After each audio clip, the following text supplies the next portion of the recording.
भ्रष्टाचार अन्याय के खिलाफ जुबान खोलेगा कौन, और अगर हम भी चुप हो गए तो फिर बोलेगा कौन। लगातार जिस तरीके से भारतीय जनता पार्टी की प्रदेश की सरकार और योगी आदित्यनाथ शिक्षा के मंदिर को बर्बाद करने की जो ये इनकी बुलडोजर नीति है, ये केवल शिक्षा के मंदिर को ध्वस्त नहीं कर रहे हैं, ये बाबा साहब डॉक्टर भीमराव अंबेडकर जी के संविधान को भी भारतीय जनता पार्टी की सरकार ध्वस्त करने का काम कर रही है। नमस्कार साथियों, मैं शैलेंद्र तिवारी और आप देख रहे हैं the India live. Uttar Pradesh की राजनीति में एक बार फिर रामपुर की जौहर यूनिवर्सिटी चर्चा के केंद्र में है। एक तरफ रामपुर विकास प्राधिकरण की ओर से जौहर यूनिवर्सिटी की 38 इमारतों को अवैध बताते हुए ध्वस्तीकरण का आदेश जारी किया गया है, तो दूसरी तरफ इस कार्रवाई ने प्रदेश की सियासत को भी गरमा दिया है। समाजवादी पार्टी के राष्ट्रीय अध्यक्ष और उत्तर प्रदेश के पूर्व मुख्यमंत्री अखिलेश यादव ने इस पूरे मामले को लेकर भाजपा सरकार पर बड़ा हमला बोला है। अखिलेश यादव ने सोशल मीडिया प्लेटफॉर्म एक्स पर पोस्ट करते हुए कहा कि भाजपा को शिक्षा में भी सांप्रदायिकता दिखाई देती है। उन्होंने कहा कि शिक्षक, छात्र और शिक्षा के बाद मिलने वाली नौकरियां भाजपा के एजेंडे में शामिल नहीं है। अखिलेश यादव ने सवाल उठाया कि अगर अवैध निर्माणों पर कार्रवाई हो रही है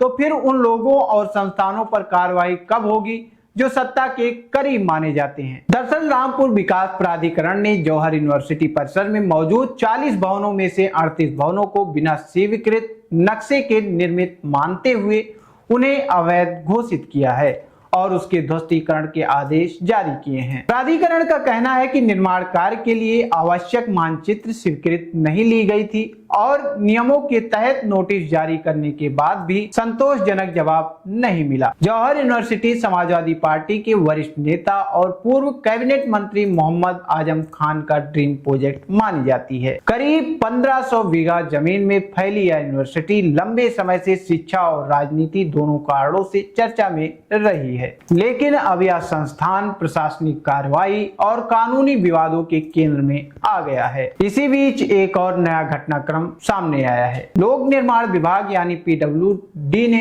यूनिवर्सिटी के मुख्य गेट पर बोर्ड लगाकर स्पष्ट किया है कि परिसर के भीतर से गुजरने वाली सड़क आम जनता की सड़क है और इसका उपयोग कोई भी नागरिक कर सकता है। पीडब्ल्यूडी अधिकारियों के मुताबिक यह सड़क सरकारी धन से बनाई गई थी और इसका निर्माण करोड़ों रुपए की लागत से कराया गया था। विभाग का कहना है कि यह सड़क सार्वजनिक उपयोग के लिए बनाई गई थी और आगे भी आम लोगों के लिए खुली रहेगी। बताया जा रहा है कि सड़क को लेकर मामला अदालत तक पहुंच चुका है और इस पर कानूनी प्रक्रिया अभी भी जारी है। वहीं आजम खान की पत्नी और पूर्व सांसद तंजीन फतीमा ने इस पूरे मामले पर फिलहाल ज्यादा टिप्पणी करने से इनकार किया है। उन्होंने सिर्फ इतना कहा है कि उन्हें जवाब देने के लिए समय दिया गया है और आगे की रणनीति कानूनी सलाह के बाद तय की जाएगी। फिलहाल जौहर यूनिवर्सिटी का मामला अब सिर्फ अवैध निर्माण या प्रशासनिक कार्यवाही तक सीमित नहीं रह गया है। यह मामला अब शिक्षा, राजनीति, प्रशासन और कानून के बीच बहस का बड़ा विषय बन चुका है। अब सबसे बड़ा सवाल यही है, क्या यह कार्यवाही पूरी तरह नियमों और कानून के दायरे में हो रही है या फिर इसके पीछे राजनीतिक आरोप प्रत्यारोप की भी भूमिका है? क्या अदालत से जौहर यूनिवर्सिटी को